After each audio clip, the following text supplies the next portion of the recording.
Welcome to Bourbon Forage Fishing. I'm Ryan. I hope you're having a great day/night. Today we're going to talk about Old Forrester and some of the problems with buying Old Forrester products that I've personally found over the years since I've been drinking Old Forrester.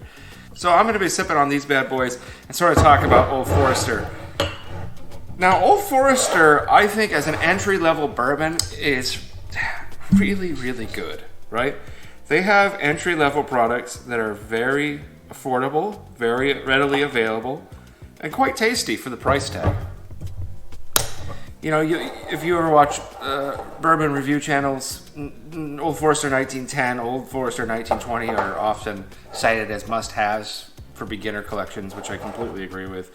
So, really great entry-level bourbons. Anything from, I think, 50%, 45% up to 57% is the 1920. Anything in there, it's all really quite good. Solid stuff. Now, the problem with Old Forrester is, and this I think has something to do with their mash bill, their location, or their warehouses or something. As it gets older, as Old Forrester gets older, it loses a lot of that really yummy sweetness, that caramel banana sweetness that you come to know and love.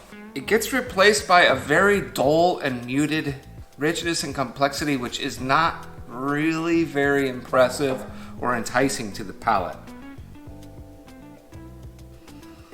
Old Forrester tends to be a little watery anyways, a little thin. So you're starting with a very sort of thin, watery thing, and as it ages down, the viscosity just doesn't get there. It just doesn't. I don't know. There's something about the aging process that just doesn't work. Now, contrastly, as I stated earlier, maybe the best $30 bottle, actually, I know for certain, the best $25, $30 bottle I ever had, hands down, bar none, not even close, was an Old Forrester. It was a black label, and I think it had orange like this, or orange here. I think it was a bottle of Bourbon. It was 50%. If anybody knows that bottle, what it is, let me know. It's cheap, and it was a screw top. I remember it was a screw top. My buddy, actually, producer of the show, Will, got it. It was like $20, $25. That was the best damned $25 bourbon easily I'd ever had. It was super sweet, just delicious candy, yummy goodness. I was impressed. And you drink that, and I think we put it next to this. We put it next to, I don't know if we put it next to this. I think we may have. And we preferred that over these, right? We just thought it was better. So as Old Forrester starts at baseline as a really great entry-level bourbon. As you go higher and higher and higher up the chain, your return on value just is diminishing. Unfortunately. So I don't know why that is. I don't know. I'm not a scientist. I don't know what they're doing wrong with the aging. Something's not right, though. I don't know if they have to up their barley for some sweetness to carry that sweetness up. But the sweetness, the sweetness has to / needs to go along with the age, and it just doesn't, unfortunately. So a lot of times you'll get these guys, and you'll think, oh my God, it's going to be candy sweet and rich and creamy and viscous. It's really not. These are usually pretty watery. There's not a ton of sweetness in a lot of them. There's not a lot of viscosity. There's not a lot of richness and complexity. It just kind of thins out to water. Because what Old Forrester has going through it is its sweetness and its candy, its melted candy, banana candy vibe. That's what it has going for it. And if you lose the only thing you have going for you, by golly, you're not doing very well. So as the sweetness fades, you're just left with like nothing.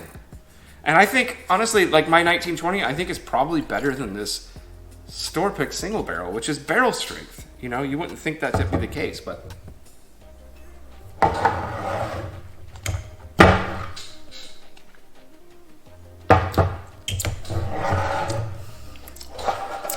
Oh, that was a big swig. Yeah, see, 1920 is pretty solid, pretty decent. But, solid C+.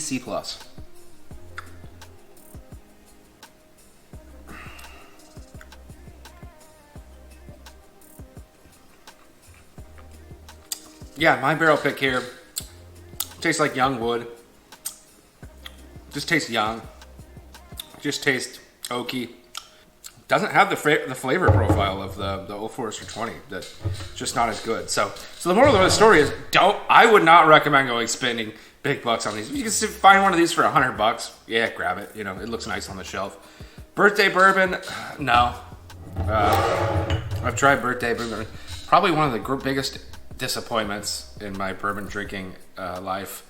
I had very high expectations for it, and just, wow, sad state of affairs.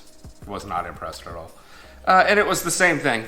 The Old Forester just didn't come up with the age like it should. So I've also tried King of Kentucky, but that's a subject for another period of time, another video. Yeah, don't go crazy. Don't worry too much about these. Now, if you're super into their flavor profile, then I get it. But if you're a normal bourbon drinker that likes lots of different flavors and things like that, this is really not the brand to go seeking the high level. You know, if you got $400 or $500 on the second, you know, money you want to spend on secondary, don't waste it on a birthday bourbon, for the love of God. Holy crap.